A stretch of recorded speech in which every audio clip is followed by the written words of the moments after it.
इंसान के रूप में भेजा है। और जैसा मेरा मानना है, मैं बहुत आध्यात्मिक प्रवृत्ति का हूँ, भगवान पे हद से ज़्यादा विश्वास है। आप लोगों को भी होगा, लेकिन मुझे आपसे भी ज़्यादा है। मेरी आवाज़ बराबर आ रही है? इंसान ने हमें भेजा है, भगवान ने हमें इंसान के रूप में यहाँ भेजा है किसी ना किसी उद्देश्य से। अब वो हमसे क्या करवाना चाहता है तो वही जानता है, हम नहीं जानते। हम सिर्फ हमारा प्रयास करते हैं, अपने जितनी समझ है उसके हिसाब से अपने कर्म करते हैं, लेकिन हम कहाँ पहुँचेंगे ये वो तय करता है। लेकिन इंसान के रूप में जब उसने हमें भेजा है तो हमारी जिम्मेदारी बन जाती है कि हम अपना जीवन तो व्यवस्थित अच्छे तरह से जिए ही, जाते हुए समाज को कुछ दे के जाएं, कुछ अच्छा दे के जाएं, कुछ सार्थक दे के जाएं, तो हमारा इस दुनिया में आना सार्थक है। अन्यथा भगवान ने तो बहुत सी चीज़ें बनाई है, जीव जंतु भी बनाए हैं और भी कई सारे लोग बनाए हैं, जो दूसरे काम जो हम करते हैं वो लोग भी करते हैं, फिर हम में और लोगों में या उन जानवरों में, पशुओं में कोई फर्क नहीं रहा। तो इस समाज को जब तक हम कुछ सार्थक ना दें, हमारा जीवन व्यर्थ है। ऐसे ही मेरे मन में विचार आया। सबसे पहले तो आपको बता दूं कि मैं जिस चीज़ के बारे में आप यहाँ सब अभी इतनी देर से बात करते हो, MLM, मैं इस इंडस्ट्री से बिलोंग नहीं करता हूँ। मैं शुरू से ट्रेडिशनल व्यापार करता रहा हूँ, आज भी करता हूँ, आगे भी करता रहूँगा। और आप लोगों का साथ रहा तो हम सब मिलके साथ करेंगे। तो एक विचार आया कि कुछ ऐसा दिया जाए इस सोसाइटी को, मेरे लोगों को, जो मेरे आसपास हैं, उन्हें कुछ बेहतर मिल सके। और उसी को लेकर के, क्योंकि मैं MLM किया नहीं है लेकिन जानता तो हूँ, इसकी पावर तो जानता हूँ, इसके लोगों को जानता हूँ, जो मेरे अच्छे परिचित हैं। बहुत सारे लोग हैं जो मेरे क्लोजली है, और उन्हीं में से कुछ लोग हैं जो इसके फाउंडर मेंबर्स हैं, जो अभी आप सबसे मिल चुके हैं। तो मेरे दिमाग में आइडिया आया कि प्रेजेंट में ये चीज़ ऐसी चल रही है कि लोगों को तलाश है, लेकिन वहाँ उनके साथ धोखा हो रहा है, कहीं ना कहीं उनके साथ स्कैम हो रहा है, और हर आदमी शिकायत करता है। तो हम कुछ एक ऐसा सिस्टम डिज़ाइन करें, एक ऐसी चीज़ डेवलप करें जो उनको बेनिफिट दे सके। तो हम तो अकेले ही चले थे मंजिल की ओर, लोग मिलते गए, कारवा बनता गया। और ये कारवा आज यहाँ है, कल कहाँ होगा वो ऊपर वाला जाने। हमारा काम है, हमारे जो कर्म है, हमारा जो काम है, उसे पूरी ईमानदारी और पूरी शिद्दत से करना, साफ नीयत से, अच्छी नीयत से करना, ईमानदारी से करना। फल उसका क्या देना है ये वही तय करे, क्योंकि हम फल देने वाले लेने वाले नहीं हैं। इस सिस्टम में, इस कंपनी में आप जब इसका पार्ट बनोगे, आपको क्या मिलेगा ये देने वाला मैं नहीं हूँ, देने वाला ऊपर वाला है, आपकी मेहनत है। और आपकी मेहनत भी आप नहीं करोगे, वही करवाएगा उससे। बस आपको सिर्फ अपने विचारों में शुद्धता रखनी है, अपने मन को साफ रखना है। आपके साथ कहीं कोई गलत नहीं होगा, ये मैं वादा करता हूँ, दावा करता हूँ। सिर्फ इस सिस्टम में नहीं, जीवन के किसी भी क्षेत्र में अगर आप अपने साथ सच्चाई लेकर चल रहे हो, अपने मन में सही भावनाएं लेकर चल रहे हो, सही नियत लेकर चल रहे हो, तो आपको वो मिलेगा ही मिलेगा जो आपने सोचा है। एक बहुत प्रसिद्ध किस्सा है, क्योंकि मैंने किस्सा ही सुना है, वो लोगों से सुनते हैं, उसे किस्सा ही कहते हैं। आप सबने गोस्वामी तुलसीदास जी के बारे में सुना है। भगवान राम के अनन्य भक्त थे। एक बार भ्रमण करते हुए वो वृंदावन पहुंचे, तो किसी ने कहा कि भाई आप तो राम जी के भक्त हैं और वृंदावन में तो भगवान कृष्ण हैं, आप इन्हें कैसे नमस्कार करेंगे। तो द्वारकाधीश को, वृंदावन में मंदिर में जब वो गए, भगवान श्री कृष्ण के मंदिर में, तो उन्होंने वहां पर भगवान से अरदास की और उनको शिकायत की या उनसे प्रार्थना की कि का बरनो छवि आपकी भले बने हो नाथ, का बरनो छवि आपकी भले बने हो नाथ, तुलसी थी शीश तब नवे जब धनुष बाण लो हाथ। तो आपकी जो सिद्धता है, तो आपकी भावना है, उतनी कठिन, उतनी परिपक्व होनी चाहिए। आप बाहर से क्या बात करते हो, अंदर से क्या बात करते हो, तो वो चीज़ें सही नहीं होगी। ये मान के चलिए, आप हर आदमी, मेरे से कल से मैं कई लोगों से मिला हूँ, हर आदमी के मन में एक शिकायत है, हमारे साथ धोखा हुआ, हमारे साथ स्कैम हुआ। क्यों हुआ उसको आपने समझा नहीं, क्योंकि आप जुड़े ही उन लोगों से हो। आज भी अगर आप बात कर रहे हो तो कहीं ना कहीं उसी कंसेप्ट को लेकर के, उन्हीं बातों को लेकर के बात कर रहे हो। अच्छा सर, क्या विजन है, क्या टारगेट है? आप विजन, टारगेट ये मत देखिए, आप रास्ता देखिए कि हमारी भावनाएं क्या है, हमारे मन में क्या है। हम यहाँ एक ऐसा उद्देश्य लेकर के आए हैं। मेरा कोई टारगेट नहीं है सर, मुझे आपका किसी का कोई पैसा नहीं चाहिए, मुझे सिर्फ आप लोग चाहिए, मुझे लोगों की ताकत चाहिए। अगर आप लोग इसमें जो नेटवर्क बढ़ा रहे हो, इसमें मिनिमम इन्वेस्टमेंट इस सिस्टम में $25 का है। अगर वो $25 से भी लोग जुड़ते हैं तो मुझे लोगों का हुजूम चाहिए, यहाँ पर 1 लाख लोगों की भीड़ चाहिए, मुझे वो चाहिए, आपका पैसा नहीं चाहिए। अगर आप पैसा इसमें ज़्यादा इन्वेस्टमेंट करोगे, आपको ज़्यादा बेनिफिट मिलेगा, वो आपके लिए अच्छा है। मुझे इस सिस्टम को, क्योंकि मुझे इस सोसाइटी को कुछ देना है, उसके लिए मैंने कुछ सोचा है, वो मैं आपसे डिस्क्राइब करूंगा। उससे पहले मैं वो तुलसीदास जी वाली बात पूरी कर देता हूँ कि जब तुलसीदास जी ने ऐसी प्रार्थना की तो उनकी भावनाएं सच्ची थी, उनके विचार सच्चे थे। तो कहते हैं कि कित मुरली कित चंद्रिका, कित मुरली कित चंद्रिका, कित गोपियन को साथ, अपने जन के काज का कृष्ण भय रघुनाथ। अपने, क्योंकि उनकी भावनाएं सच्ची थी। मैंने कल भी आप लोग, कई लोग मेरे से मिले थे, तो मैंने यही कहा था, अगर आप पूरी शिद्दत से चाहोगे और सच्चाई के साथ चाहोगे, उसे साकार रूप लेना ही पड़ेगा, साकार रूप लेना ही पड़ेगा। लेकिन वो सच्ची लगन होनी चाहिए, वो भावना सच्ची होनी चाहिए। अगर उसमें लेस मात्र भी आपके फर्क है तो समझिए वो गलत है, उसको फिर साकार रूप नहीं दे सकता। चित्तौड़गढ़ में जो राणा रतन सेन जी है, जिनकी पत्नी महारानी पद्मिनी, माँ पद्मिनी, जिन्होंने जौहर भी किया था, उन्होंने उनको देखा नहीं था। एक चित्रकार ने एक कल्पना कर दी थी उनके सामने, वो चित्र दर्शा दिया था। उनके जो राज्य में पहले चित्रकार होते थे, राजकवि होते थे, लेकिन उस चित्र को देख करके, उस छवि को देखकर उनके अंदर ऐसी भावनाएं उमड़ी, ऐसा प्यार उमड़ा कि रानी पद्मिनी उन्हें साक्षात मिली। उस वक्त तो कहाँ ये मोबाइल, ये सोशल मीडिया या कोई मोबाइल कांटेक्ट, वहाँ तो कबूतर चिट्ठी लेके जाते थे। लेकिन भावनाएं, अगर आप मन में आज सोचते हो ना कि कल मुझे ये चीज ऐसी देखनी है, आप आज प्रैक्टिकल करके देख लेना। उस चीज को साकार मानकर पूरे मन से, शिद्दत से, उसमें शंकाएं नहीं होनी चाहिए। आप सो जाना, आपको स्वप्न में अगर वो चीज नहीं मिले, वो चीज दर्श नहीं देवे, तो आप कल आकर मेरे से कह देना। भावनाएं सच्ची होगी तो आपको कहीं कोई नहीं रोके।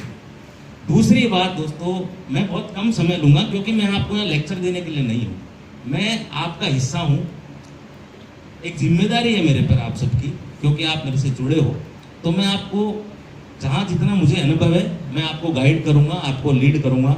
जहाँ मुझे जरूरत पड़ेगी मैं आपका सहारा लूँगा, आपके अनुभव अपने साथ लूँगा, आपसे अनुभव में मांगूंगा, आपसे मार्गदर्शन मांगूंगा, आपको साथ लेकर मुझे आगे चलना। तो आप सबके लिए मैं यहाँ हूँ, इसलिए ज़्यादा समय नहीं लूँगा। बस जो मेरे मन की कुछ भावना है, क्योंकि मैं सिर्फ वही बता सकता हूँ जो मैंने सोचा हुआ है। मेरा कोई टारगेट नहीं है मुझे कहाँ तक जाना है, मुझे कुछ अच्छा करना है। बस मेरा उद्देश्य सिर्फ ये है कि कुछ बेहतर ऐसा हो जाए। क्योंकि मैं कक्षा 12 में पढ़ता था, तो मेरे जो इंग्लिश के टीचर थे, उनके बारे में आपको बताता हूँ मैं, वो IAS छोड़ करके आए थे। UPSC जो इंडिया की सबसे बड़ी रैंक होती है, वो छोड़ करके आए थे। तो आप समझ लीजिए उनकी क्वालिटी कितनी होगी। तो उन्होंने मुझसे एक चीज सिखाई थी कि दिनेश बेटा, एक बात याद रखना, इंसान जब इस धरती से चले जाता है तो उसको 5 लोग हैं जो हमेशा याद रखते हैं, उसके परिवार वाले, उनकी मजबूरी है। जैसे अभी श्राद्ध पक्ष चल रहा है, हम लोग हिंदू धर्म, सनातन धर्म के हिसाब से मानते हैं श्राद्ध पक्ष में अपने पूर्वजों को करना चाहिए, तो वो करते हैं। कि नहीं करेंगे तो आगे परेशान करेंगे, होता है ना। Yes. लेकिन उन्होंने कहा वो तो करेंगे, उनकी तो मजबूरी है। लेकिन तेरे इस धरती से जाने के बाद अगर उन 5 लोगों के, उन परिवार के अलावा 5 लोग तुझे अगर उस दिन याद करें, तो समझ लेना तेरा इस धरती पे आना, इस दुनिया में आना सार्थक हुआ। अन्यथा तू आया नहीं आया, जानवर भी रोज पैदा होते हैं, तेरे में और उनमें कोई फर्क नहीं है। तो उस दिन से वो एक सबकॉन्शियस माइंड में वो बैठ रही थी बात। तो जीवन की आपाधापी में, भागदौड़ में मैं भी कहीं ना कहीं तो भूल ही गया उसको। लेकिन धीरे धीरे जब जीवन में चीजें थोड़ी थोड़ी सही होने लगी, तो विचार आया, और इस विचार को लेकर के ही ये सिस्टम बना है। पहले हेजेक्स फंड के ही निर्माण हमने किया था, हेजेक्स फंड को शुरू कर दिया था। फिर विचार आया कि ये हमने कंपनी बना दी है, लोगों का पैसा आएगा, इसमें जनरेशन होगा, उनको बेनिफिट्स हो जाएंगे। लेकिन इससे उनका फायदा क्या हो? क्योंकि सिर्फ पैसा देना फायदा करना नहीं है। हर इंसान कमजोर है, हर इंसान कमजोर है, और कमजोर इंसान का शोषण होता है, ये प्रकृति का नियम है, सत्य है। और कमजोरी को सिर्फ 2 चीजों से दूर किया जा सकता है। पहला पैसा, तो इस सिस्टम के तहत मिलेगा आपको। दूसरा है शिक्षा, ज्ञान। क्योंकि ज्ञान अगर आपको मिल गया, अगर आपको अच्छी एजुकेशन मिल गई, अच्छी चीजें आपने समझ ली जो आप कर रहे हो उसके बारे में, तो आपको ठोकर नहीं लगेगी। ठोकर नहीं लगोगी तो आप ऐसे ही मजबूत हो, किसी भी चुनौती से लड़ सकते हो। तो उसके लिए पहले आइडिया आया कि हम एक ऐसा एजुकेशन पोर्टल डेवलप करें, एक एजुकेशन सिस्टम ऐसा लेके आए जहां पर हम लोगों को प्रॉपर एजुकेशन दे सकें। तो इसी को लेकर के दक्ष एथिक्स का हमने संरचना की, जिसकी आज हमने लॉन्चिंग भी की है, और बहुत जल्दी विद इन 1 या 2 वीक में आपको इसका रनिंग देखने को मिल जाएगा कि आपके बीच में काम कर रही है और आपको इसका एजुकेशन मिल जाएगा। इसकी शुरुआत हम फॉरेक्स एजुकेशन से कर रहे हैं, क्योंकि हमारा सिस्टम उससे जुड़ा हुआ है, प्लस फॉरेक्स से में काम करने का एक सबसे बड़ा कारण और भी है, क्योंकि आप लोग जो मेरे साथ यहाँ अभी तक बैठे हो, जो लोग जुड़ चुके हो, उसमें से मैं लोगों से मिला हूँ, 70% लोग हैं जो जानते तो हैं फॉरेक्स मार्केट है, लेकिन उसकी डीप नहीं जानते। उस डीप को समझाने के लिए मेरे पास टीम है एक्सपर्ट्स की, क्योंकि मेरा वही काम है, टीम को ऑर्गेनाइज करना, उनको आप लोगों तक पहुंचाना, उसका माध्यम मैं हूँ। मैं कोई क्रिएटर नहीं हूँ, मैं कोई डेवलपर नहीं हूँ, कोई वो नहीं हूँ कि भैया एम ब्रह्मास्मि, ऐसा नहीं है। मैं भी आप लोगों से बीच से उठाया हूँ, मेरे अंदर एक विचार उठा, मैंने उसको क्रियान्वित दी। अब उस विचार को फुलफिल करने के लिए मुझे और भी लोगों की जरूरत पड़ी, मैंने वो टीम ऑर्गेनाइज की। आप लोग भी मेरी टीम का हिस्सा हो। आप एक छोटा सा उदाहरण समझिए कि आप गोवा आए हो, समुद्र के किनारे गए, तो वहां किनारे जाते ही लगता है ना कि यार इसमें नहाना चाहिए। हमको पता है इसका पानी खारा है, लेकिन इच्छा तो होती है ना कि हमको नहाना चाहिए, क्योंकि समुद्र है, और समुद्र के पास आके नहीं नहाएंगे तो क्या फायदा। ऐसे ही फॉरेक्स ट्रेडिंग, ये पैसे का समुद्र है। और इसके बारे में जिसने एक बार सुन लिया, इसके बारे में जान लिया कि भैया यहाँ पे जनरेशन होता है ऐसे तूफानी। सर ने भी एग्जांपल भी दिया कि 2 हफ्ते 3 हफ्ते में कितने गुना कर लिया। अब आपके बारे में ये चीज आ गई तो कीड़ा तो करेगा, और वो कीड़ा कहीं आपको नुकसान ना कर दे, क्योंकि आप मुझसे जुड़ चुके हो, आप मेरा हिस्सा बन चुके हो, मेरी टीम का, मेरे परिवार का हिस्सा बन चुके हो। ये फाउंडेशन एक परिवार है मेरा, और मैं इसके लिए हमेशा खड़ा हूं, खड़ा रहूंगा। और मेरे से जो बेटर हो सकेगा, आप माने ना माने, मेरी नियत, मेरी भावना है मेरे साथ, मेरा काम है मेरा कर्म करना, उसका फल देना नहीं देना वो ऊपर वाले का हाथ में, वो मेरे हाथ में नहीं। तो अब आपने वो सुन लिया तो कीड़ा करेगा ही करेगा, डेफिनेटली तय है, प्रकृति का नियम है। जब तक आप किसी नई चीज के बारे में सुन लेते हो, जान लेते हो, तो क्यूरियोसिटी यहाँ दिमाग में अपने आप पैदा होती है। तो आप अपना नुकसान ना कर बैठो। उससे बचाने के लिए इसमें शुरुआती तौर पर फॉरेक्स से रिलेटेड एक्सपर्ट्स लोगों से आपको प्रॉपर एजुकेशन प्रोवाइड करवाई जाएगी, पहली चीज। दूसरी चीज, इस पे भविष्य में, अभी नहीं है, मैं सिर्फ क्योंकि संभावनाओं पर कम बात करूंगा, मेरे कई और भी सारे प्लान हैं, लेकिन जब तक वो फ्लोर पे नहीं आ जाएंगे मैं आपके साथ शेयर नहीं करूंगा। मैं आपके साथ वही चीज शेयर करूंगा जो हम कर सकते हैं, जो हमारे सामने है कि भाई ये चीज दिख रही है, दक्ष है, मैं इसको चालू कर सकता हूँ, 10 से 15 दिन में आपको इसका रिजल्ट दे सकता हूँ, तो मैं इसी के बारे में आपसे बात करूंगा। मेरी फ्यूचर प्लानिंग के बारे में आपसे कभी बात नहीं करूंगा। हाँ, जिस दिन करनी तो है मुझे, लेकिन जब वो फ्लोर पे आ जाएगी मैं आपके साथ वो चीज भी शेयर कर दूंगा। अब इसमें कुछ चीजें और भी है जो प्लानिंग में ही है। 10 से 15 दिन में आपको फॉरेक्स से रिलेटेड एजुकेशन इस प्लेटफॉर्म पे मिलने लग जाएगी। इसमें जरूरी नहीं है कि जो लोग आप इसमें जुड़े हो वही लोग इसका ज्ञान ले सकें, क्योंकि मुझे समाज को कुछ देना है, मुझे चाहिए नहीं किसी से कुछ भी। मैं जितना कर सकता हूँ उतना बेटर मेरा करना है, ये मेरा लक्ष्य यही है। इसके अलावा मेरे जीवन का और कोई लक्ष्य नहीं है। तो आप ये मान के चलिए कि हमारे लिए हमारा देश सबसे पहले आता है। तो अगर हमारे देश के लोगों का कहीं भी किसी भी चीज में नुकसान होता है तो वो हमारे भी नुकसान है। वो तकलीफ हमें अंदर से कहीं ना कहीं भले 0.01% ही आती हो, लेकिन आती है। सबसे बड़ी परेशानी है हमारे देश में अनएम्प्लॉयमेंट की, बेरोजगारी की। हर आदमी शिकायत करता है, कोई सरकार से कर रहा है, कोई कंपनी से कर रहा है, कोई परिवार से कर रहा है, कोई अपने आप से कर रहा है। तो अगर इसमें हम स्किल डेवलपमेंट से लेकर के कोई ट्रेनिंग प्रोग्राम्स रख दें, कुछ ऐसी एजुकेशन दे सकें जो लोगों को इतना लायक बना दे कि वो शिकायत ना करें, क्योंकि शिकायत करना अपने आप को कमजोर मानना है और अपने आप को खत्म करना है।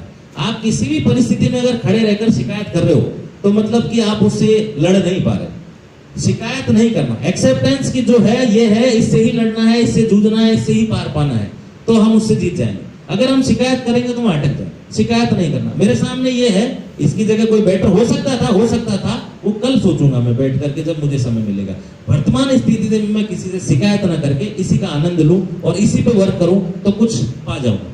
तो मेरा ऐसा उद्देश्य है कि फॉरेक्स ट्रेडिंग के साथ साथ कुछ ही समय बाद उसके लिए टीम ऑर्गेनाइज कर रहे हैं हम लोग, कुछ स्किल डेवलपमेंट्स, कुछ अलग अलग सेक्टर्स में ऐसी ट्रेनिंग प्रोग्राम दे सकें। दूसरी चीज है कि जो हम शॉपिंग पोर्टल चालू करने वाले हैं उससे रिलेटेड भी कई सारे काम ऐसे होंगे, उनके लिए लोग तो लगेंगे, तो लोग किराए के क्यों लाएंगे, मैं अपने लोगों को काम दूंगा ना, भाई उन्हें कुछ बेनिफिट होगा, तो वो लोगों के लिए कुछ अच्छा ऐसा हो जाए। इस उद्देश्य को लेकर, इस भावना को लेकर दक्ष एपेक्स की हमने नींव रखी है। दूसरी चीज कि आप पैसा कमाओगे, ऑब्वियस ही बात है, डेफिनेटली मान के चलिए, मन में विश्वास रखिए, बहुत अच्छा पैसा यहाँ से कमाओगे, लेकिन उस पैसे को करोगे क्या, भाई तिजोरी में तो नहीं रखना ना, भाई यूज करता है आदमी उसको अपनी लाइफ स्टाइल के लिए। अब लाइफ स्टाइल के लिए यूज करना है तो उसको खर्च करना है। अब आप मार्केट जा रहे हो, मान लीजिए आपको ये लैपटॉप लेना है, एक उदाहरण दे रहा हूँ, इसको कहीं भी किसी चीज से कनेक्ट ना करना, कोई भी चीज, आपको बैग लेने जाना है, ये बैग लेने जाना है आपको मार्केट में, और आपके पास पैसा है, कमा लिया, लेकिन पैसा फिजूल खर्ची के लिए नहीं है, पैसा सदुपयोग करने के लिए है। पैसे का उपयोग धर्मानुसार, यानी कि उसका उचित उपयोग किया जाए तो वो पैसा अपने मोक्ष के मार्ग में साधन बनता है।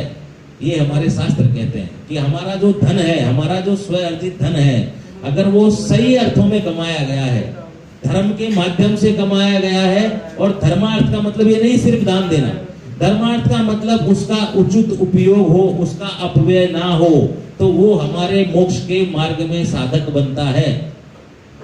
ये आप आराम से सर्च कर सकते हो, ये शास्त्र कहते हैं इस बात को, और मैं उसी हिसाब से अपना जीवन जीता हूँ।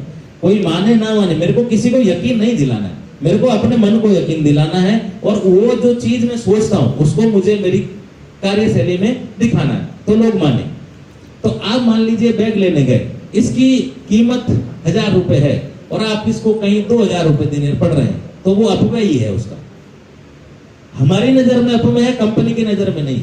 और 2000 की चीज भी आपने ले ली, चलिए पैसा भी दे दे, लेकिन उसकी वर्थ आपको नहीं मिली। भाई 2000 दिए तो 2000 जितना सामान तो मिलना चाहिए। अगर आपको उस वैल्यू का प्रॉपर रिटर्न नहीं मिल रहा है, तो मेरी जिम्मेदारी सिर्फ इतनी है, क्योंकि हम जुड़े हैं और मुझे कुछ आता है, मैंने सीखा है, तो वो मैं अपने अनुभव, अपने जीवन का तजुर्बा आपको दे सकूं, उसको ही उद्देश्य को लेकर के हमने एक शॉपिंग पोर्टल स्टार्ट किया है, लवाया। और उस भी आप मान के चलिए ज्यादा तो नहीं, पर 2-2.5 महीने के अंदर अंदर, दीपावली से थोड़ा पहले या दीपावली के बाद उसको हम ऑनलाइन कर देंगे। वहां पर आपको अच्छी चीजें अच्छी रेट में, अच्छी क्वालिटी मिल सके। वहां कोई बाउंडेशन नहीं होगा किसी के लिए कि आपको खरीदना ही है। भाई ऐसा नहीं है कि आप इस सिस्टम में जुड़े हो और इस सिस्टम ने अगर लवाया लॉन्च किया तो आपको वहां से अपनी शॉपिंग करनी है, ऐसा कोई बाउंडेशन नहीं है। हाँ, लेकिन एक बार आप वहां से कोई शॉपिंग कर लोगे और आप उस चीज को परख लोगे, यूज कर लोगे, तो आपको लगेगा कि यार मैंने जितना पैसा दिया है उससे डबल वर्थ मुझे मिल रही है, तो आप भी सेटिस्फाइड हो जाओगे, तो आपका पैसा भी बचेगा। प्लस वो जो आइटम्स हमारे मैन्युफैक्चर होंगे उसके लिए कई सारी चीजें लगती है, क्योंकि कोई भी चीज बनती है, बनने से लेकर उपभोक्ता तक पहुंचने में कई सारे रास्ते, कई सारे माध्यम उसको गुजरने होते हैं, उसके लिए लोग लगते हैं, उसमें रोजगार भी क्रिएट होता है। तो मेरा उद्देश्य यही है कि उस रास्ते में जो रोजगार क्रिएट हो वो मेरे लोगों तक पहुंच सके। सिर्फ और सिर्फ ये मेरी भावना है, ये मेरा उद्देश्य है, इसी को लेकर के मैं आया हूं। और इन सब तीनों सिस्टम्स को, एजेक्स फंड, दक्ष एपेक्स, लवाया, आगे और भी कई सारे सिस्टम्स आपको देखने को मिलेंगे, सुनने को मिलेंगे, उसमें थोड़ा समय है अभी। जब तक मैं वो चीजें फ्लोर पे नहीं आ जाएगी आप लोगों को उसके बारे में कोई चीज जानकारी साझा नहीं करूंगा, क्योंकि सिर्फ बातें कर दूं, अपन 2 महीने बाद 3 महीने बाद मिले और आप मेरे से पूछोगे आप तो उस दिन बोल के गए थे, वो चीज चालू क्यों नहीं, तो मैं उस दिन अपनी नजरें झुकाऊं, ऐसा काम मैं नहीं करूंगा। मैं उतना ही बोलूंगा जितना मैं कर सकता हूं। तो अभी वर्तमान में मुझे संभावना दिख रही है कि मुझे 2 महीने 3 महीने में दोनों चीज मेरी चालू हो जाएगी, तो मैं इसीलिए इन चीजों के बोल रहा हूं। और इन तीनों को मैंने समाहित किया है कौशल्य फाउंडेशन। कौशल्य फाउंडेशन ये ही समझ लीजिए मेरे जीवन का मकसद है, पैसा मेरा मकसद नहीं। जैसा कल्पेश भाई ने आपको शुरू में कौशल्य के बारे में बताया था, इसका मतलब क्या है? बस वो मतलब, वो मातृत्व भाव, वो अपनत्व भाव, वो पालन का भाव जो है, मैं रहूं ना रहूं, ये फाउंडेशन रहेगा।